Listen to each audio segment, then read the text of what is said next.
সূর্যবংশীর ব্যাটে AI chief লাগানো, নতুবা এত কম বয়সী একটা ছেলে এত শক্তি কোত্থেকে পায়, এমন মন্তব্য পাকিস্তানি ক্রিকেট বিশ্লেষক নোমান নিয়াজের। জবাবে মুখ খুলেছে সূর্যবংশী নিজেও, জানিয়েছে তার ব্যাটে ভগবান লাগিয়ে দিয়েছে ওই চিফ, যা তার পারফরমেন্সের আসল রহস্য।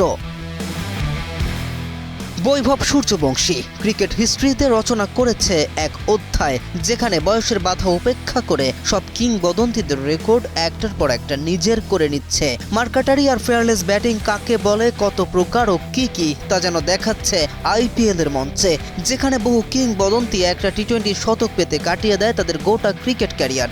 সেখানে এই বিস্ময়কর বালক ইতিমধ্যে স্বীকৃত টি-20তে তুলে নিয়েছে 4টি সেঞ্চুরি।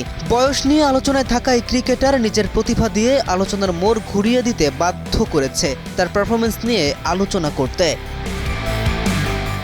সেই আলোচনা শুধু ভারতের মধ্যেই সীমাবদ্ধ নয়, ছড়িয়ে পড়েছে বিশ্বব্যাপী। তারই ধারাবাহিকতায় পাকিস্তানের জনপ্রিয় ক্রিকেট বিশ্লেষক নোমান নিয়াজ এক ইউটিউব অনুষ্ঠানে হাস্যরসের ছলে বলেছিলেন, সূর্যবংশীর ব্যাট চেক করা উচিত, তার ব্যাটে এআই চিফ লাগানো হয়েছে, নইলে এত কম বয়সে এত পাওয়ার সচরাচর দেখা যায় না। অসাধারণ ব্যাটিং। যদিও প্রশংসা করতে গিয়ে হাস্যরসে বলেছিলেন কথাগুলো, কিন্তু বিষয়টি ভালোভাবে নেয়নি সূর্যবংশী। জবাবে তিনি বলেন, আমার ব্যাটে ভগবান এই চিফ লাগিয়ে দিয়েছে, উপরওয়ালা আমাকে বলেছিলেন তোমার ব্যাটে আমি কিছু একটা লাগিয়ে দিচ্ছি, আমি শুধু সেটাই ব্যবহার করি।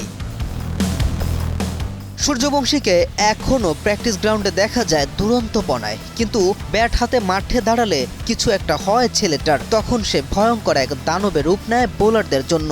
সূচনার সবে বৈভব যুগের, চলতে থাকুক বহুদিন। K M Rafin, news 24।